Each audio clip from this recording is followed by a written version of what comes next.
everybody, welcome back to my habitat. Today I'm giving you a very exclusive list of my top 5 favorite flowering perennials. And also on top of all that, I've grown all of these for quite a few years now and they're all kind of tried and true and I love them very much. Let's get started. Number 1, coneflowers, and I mean, who doesn't have coneflowers on their favorite flower list? They're easy, they're beautiful, you can pick them.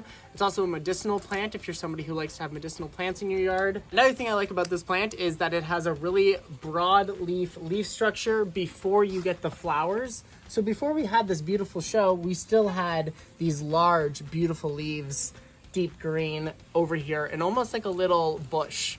If you like, you can deadhead them to kind of continue the flowering, but I choose just to leave them. I think the seed heads are really, really attractive.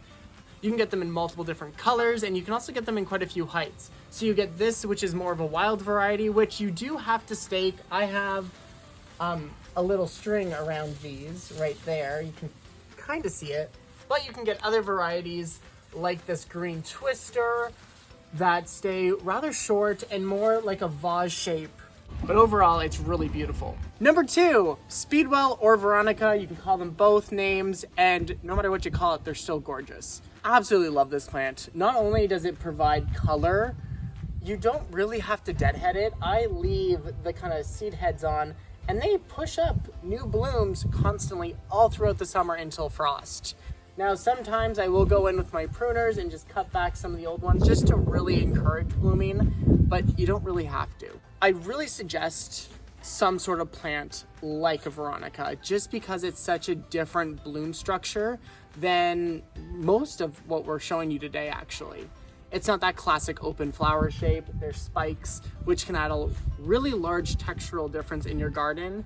They come in sort of a large range of colors, from pinks, whites, blues, and purples. In my garden, I have 3 different types. I have a more whitish light blue, and then I have a deeper, darker purple.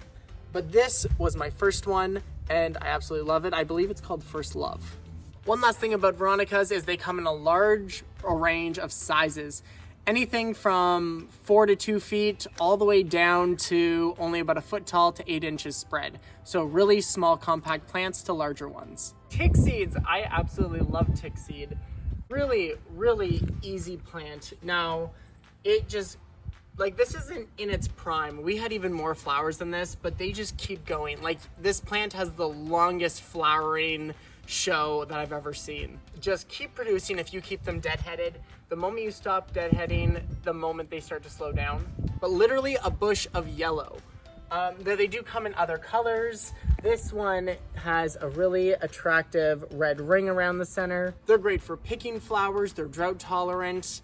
Now, the one downside, like I said earlier, you do have to deadhead them. And because there's so many little branches, it can be a bit of a tedious job.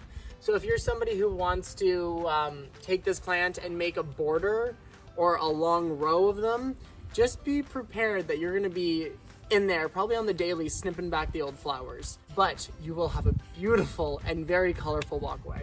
Number 4, Liatris or Gay Feather. So these have a decently long show, but I like them for other reasons. Not only before they even start showing their beautiful color, they're of really interesting texture with the kind of sharp, leafy foliage, or grassy foliage, I should say. But whenever they are finally in bloom, they are absolutely stunning. And the seed heads are interesting after they kind of die down a bit. So much that I can say about this plant, just in terms of drought tolerance. It doesn't need anything. It is great for that. Of course, once established. Colors, they come in purple like this, or a white. Very bee friendly. I see bees on this quite a bit, but they're such a fun flower. They look all fuzzy when you kind of get up close, and they're tall. They're once again great in bouquets, and they're a standout. I find that I notice this plant in gardens more than others, simply because of the shape of it. Number 5, Rebecca or Black-Eyed Susans. Absolutely fantastic flower. Not only are they good for picking, but they come in quite a large array of warm tones. So you got your yellows, your oranges, and your reds. You can get quite a bit of different varieties. Now, the nice thing about them is that they tend to get bushier and spread out. So if you want to fill in an area, these are a great perennial for that. Even without the flowers, the foliage is really, really nice. Broad leaf structure, very similar to a coneflower. And once again, it stays in a nice, tight, dark green bush until the flowers come toppling above. Now you can absolutely deadhead these, but the seed heads are really, really attractive. Little simple black bulbs that they turn into. Really attractive plant, tried and true, obviously, because it's a Rebecca Black-Eyed Susan. Everybody has these, and there's a reason for that. Thank you guys for watching. This video was extremely hard to choose just 5 perennials. What ended up being the breaker was the fact that I chose just flowering summer plants to pick. I think I might do a few more videos like this, just talking up different types of plants. Like in this video, we talked about summer flowering flowers. I think I could do things like ground covers, more bushy plants that might not just be for flowers. There's so many different avenues I can go down, which makes me so excited because, you know me, the more I can talk about plants, the happier I am. Once again, I'm Andrew Beauchamp. Thank you guys for watching. Until next time, stay gardening.